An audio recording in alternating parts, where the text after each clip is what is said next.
Alright, in the lecture we discussed last time that a macroscopic observable such as temperature or pressure is linked to the microscopic properties of individual atoms. In order to relate the microscopic properties of individual atoms to the macroscopic observables that can be measured in a laboratory, we need some simple principles of statistical mechanics. So this lecture is a short primer of some very basic principles of StatMech without going into too many details. So all of you know that in Newtonian mechanics, the force on a particle is given by mass multiplied by the acceleration of the particle, and this is equal to the gradient of the total potential energy with respect to the position of the particle. But in statistical mechanics, we do not use this classical Newtonian mechanics formulation. We use something called Hamiltonian mechanics for reasons that we will not discuss here.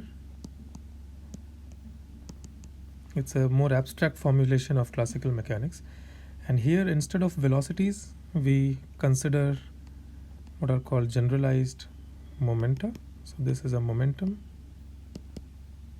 which is equal to mass multiplied by velocity, and generalized positions q, which is essentially is equal to the positions that we have seen before. Under this formulation, the total energy of a single particle is the Hamiltonian of that particle, and this depends on the the momentum and the position of that particle, and this is given by the square of the momentum divided by 2m. This term is the kinetic energy plus the potential energy, which depends only on the positions of the particle. So p squared by 2m is essentially mass squared velocity squared by 2m, and this is equal to half mv squared, which is the kinetic energy. So this is the Hamiltonian for a single particle. For n particles, one can write the Hamiltonian as hn, and now instead of p1 you have a vector of all the momenta, which is called pn, and a vector of all the positions, which we call qn, and this is equal to the total kinetic energy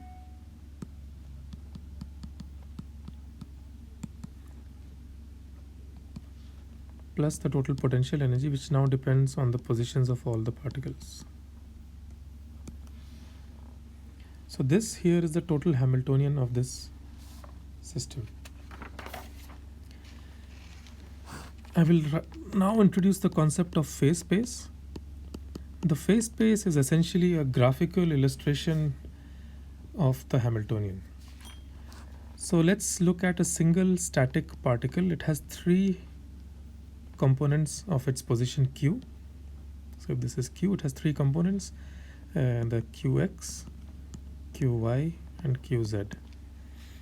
And then we define what we call a phase point, which describes whatever we know about the system. So we know qx, qy, and qz. So for a static particle, you can easily visualize that a phase point is this q, the position of the particle, and it has three components, x, y, and z. Now if we give this particle some momentum, then it has three extra degrees of freedom, and the phase point now becomes qx, qy, qz, but also the three components of the momentum, right? So now this is a 6-dimensional point in a phase space. So whenever the particle moves a little bit in the phase space, it has a new vector x1. So this could be the initial position I, and this could be the final position. And all these points would be then different phase points for the single particle. So this is a 6-dimensional phase space. For a system of n particles, this now becomes a 6n-dimensional phase space, because all the momenta have three components and all the positions have three components. So there are 6n degrees of freedom. And now I can write this phase point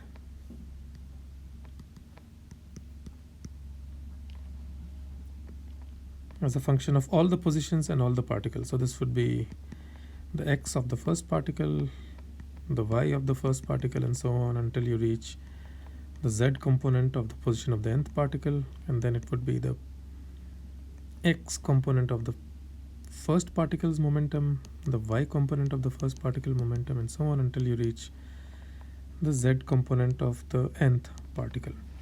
So this now is a point in 6n dimensional space.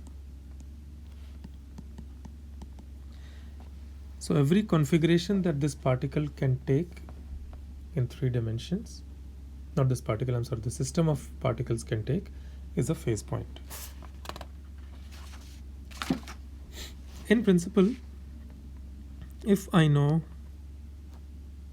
the positions and velocities of, positions and momenta of all the particles. So if I know this, which is the equivalent of knowing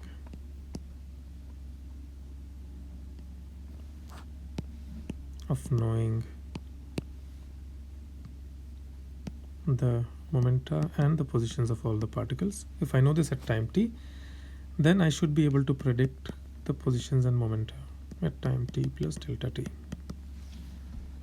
Right? In principle, it is possible to do so. If I were to do so, and if some macroscopic observable depends on the positions and, the momenta and the positions, then this quantity, we can call it A. It could be anything. It could be temperature, pressure, or Gibbs free energy. Depends on the momenta, which is our function of time, and the positions, which are a function of time for all particles. And the average of A, if I could measure this for a sufficiently long time. So I start at time 0 and I go up to time tau, and I make measurements of A, and then I divide this by 1 by tau, and then I will do this for a really long time. Otherwise, I do not get a good average.